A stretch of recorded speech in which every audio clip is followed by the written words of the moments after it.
Have you seen the Khan review that's been released today? It was all about focusing on so-called social cohesion and extremism in the UK. I confess, for one of the first times, actually, I've read all 150 pages of it. I might have fallen to sleep a couple of times during that reading, so don't test me on it all. But I've got to say, in all seriousness, I really found it quite chilling, actually. Let me just show you, just first of all, a clip from the editor of this report. You say that three-quarters of people can't express their views. What do you mean? So what I describe in my report is this phenomenon called freedom-restricting harassment, which is when people experience or witness threatening, intimidatory or abusive harassment, either online or offline, which is then intended to make individuals or institutions self-censor out of fear. So let's just have a little look, drill into some of these statistics that we're just mentioning there from the author. I can just bring these up. So 85% of the public believe that this situation, this freedom-restricting harassment that we've just described, occurs in the UK. 60% of it believe the problem is worse now than 5 years ago. Nearly 80% of the public reported restricting their personal views in public.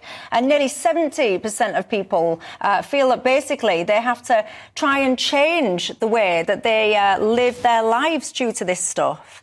I mean, I find that fascinating and really quite concerning that nearly 80% of British public, according to this report, cannot be honest about what they feel.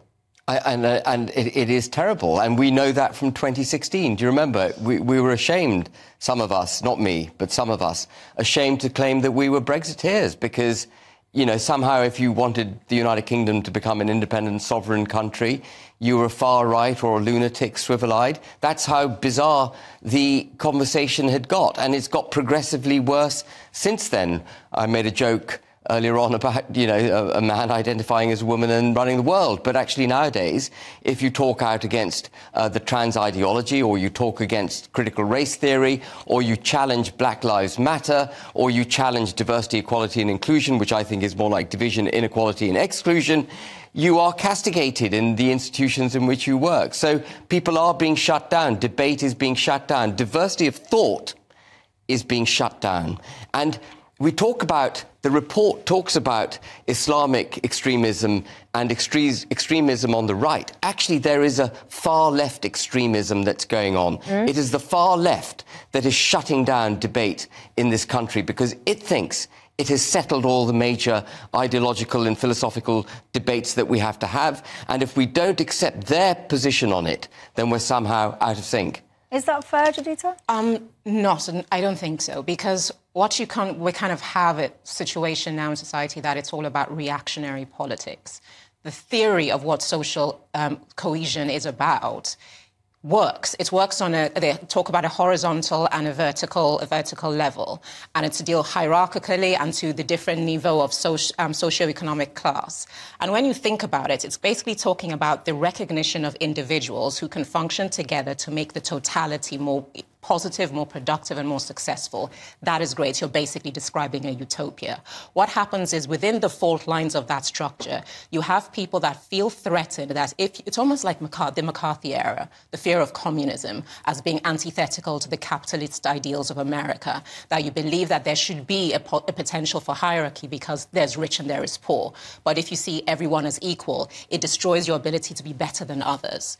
That was an issue. We saw how that played out. With here, there's a fear that certain groups or certain people can no longer feel enabled or superior or powerful if everyone is seen as the same, which is not the truth of it. And so you get certain voices that exploit that insecurity or that feeling that I'm not quite sure, and they stoke the flames of paranoia and insecurity. And then you have a situation where there are people who are seen on the outside, people who are seen on the inside, and they're saying that by them, they are threatening you, and therefore you never actually meet in the middle to just talk. Look at the three of us. We have different ideals on different things, but there is zero animosity between us. We can have a conversation, we can disagree, and then move on and coexist. That is something that's has come out of what? Conversation. You understand where I come from, why I come from there because of conversation.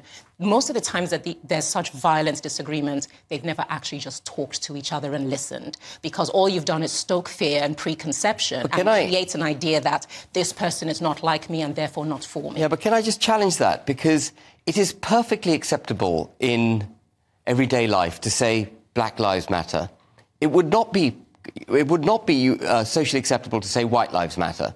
It's perfectly acceptable for Sadiq Khan to say at least 40% of the Met should be from ethnic minorities, but it would be impossible for anyone to say at least 60% of the Met should be white, which is the inverse of the same statement. There is an absolute hijacking of debate, and it comes from the left. It comes from Sadiq Khan and people like that, who don't want their principles challenged, who want the division. They want identity politics, because I do agree there's certain people who do that, but what always frustrates me about the Black Lives Matter conversations, I always ask people that, how many black people do you just talk to about Black Lives Matter? Like, just talk to me about it. Because when you say that, oh, if you said White Lives Matter, my reaction is like, do you understand what Black Lives Matter is about? It's because our existence has been so subhuman and subpar for so long that all we're saying is that we just want to matter the same as everyone else. That's but then you should say all lives matter. There is no antidote. No, the thing, all lives do matter, but they don't matter equally yet. So what we're saying is that bring it to an equilibrium and Black Lives Matter wouldn't exist anymore. No, but what you're proposing is to promote Black lives over and above everyone else's life in order to make the point. It was spurred on by George Floyd. Show me footage of any white person who has 8-minute footage of basically being slowly murdered by a police officer. It has happened. I mean, I don't think, by the way, that is actually relevant to the debate. It is relevant to the debate because it was the flashpoints that spurred on the power of what Black Lives Matter is today. It has changed the status quo because it was such a dehumanizing and evil thing to watch in real time. Yeah, but thanks to social media, it has given black people a voice to vocalize what their everyday lived experience has been that they felt they could never talk about before. But you don't achieve equality by demanding superiority. I mean, I even see now claims... I'm saying about that's why talk to black people. That, you remember what I said before about a preconception going in? You have to eradicate preconception. I have no desire to be superior to anyone. I have every desire to be equal to everyone. But help me understand this notion, because you just said a second ago then about black people being treated as though they're subhuman. And I'm charting it through history, from slavery to Jim Crow to colonisation. In present day, a black person is not treated as though they're subhuman in this country by any stretch of anyone's imagination. Ahmaud Arbery, George Floyd, Breonna Taylor, I consider that to be subhuman treatment. Well, OK, stick with George Floyd then, because that's your example that you're using. Was that? How do we know that that officer's awful, horrendous behaviour, and he's in prison now, obviously? How do we know that that was motivated by the colour of George Floyd's skin? That's where the point I just asked. Please, I can bring, a horrible thing to do, but I can literally log on and just show, because they talk about the trauma of social media, that especially when you have your algorithms, just video after video after video of what happens to black people. No, I've seen this video of George. Yes, I'm asking but I said that. How do you know that the behaviour was motivated by the colour of his skin? Because I'm saying that use the exact same formula and show me the same numbers of that equal kind of treatment to white people, and I will be quiet. No, that's not right. It goes down to, this has been studied throughout history. There is a perception that comes from fear. And why is it that and I'm saying this from lived experience, I can walk down my street in the suburbs dressed like this. It's one thing.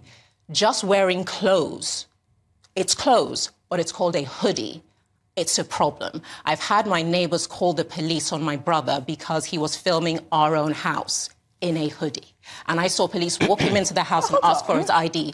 On our streets we've been on for decades because a black person is wearing clothes. If some random guy is in a hoodie filming a house, then that would cause suspicion. No, but that's what I just said. He's not a random guy. We've grown up in that house. We've been there for 30 years. If you've got your hoodie on, how do you even know who it is? Yeah. He's the same. He walks down that street every day. We've had the same neighbours for decades. It's our house. He went filming your house. He was on our property filming. But are you saying that the United Kingdom is basically racist against ethnic? No, I am not. So what are you saying? I am saying that you cannot invalidate the racist experiences that black people have had throughout their lifetime that makes them feel that they have an existence that isn't like white people's. And by recognizing it, appreciating and acting in a way that can remedy it going further, they feel that they're going to be integrated into society in a way that makes them feel equal. That's all. The only way to achieve equality is to demand equality, not for the promotion of ethnic minorities over and above, and if necessary, to the detriment of the majority. Who said over and above? Because the regulatory framework under which we operate, diversity, we discussed this last time on the programme, diversity, equality and inclusion requires the promotion of minorities. It requires that institutions recruit ethnic minorities, transgender, more women, a multiplicity of different... It doesn't require the promotion, it requires the inclusion. It requires the appointment of and the reporting on the number of ethnic minorities you have on your board, in your programmes and so on. The RAF, for example, spent £2 million on DEI, and the RAF has a policy, a stated policy, of trying to get more ethnic jet fighter pilots in rather than one based on meritocracy. Martin Luther King said right at the beginning, it's not about the colour of your skin, it's about the content of your character. And that is the only way we can create equality.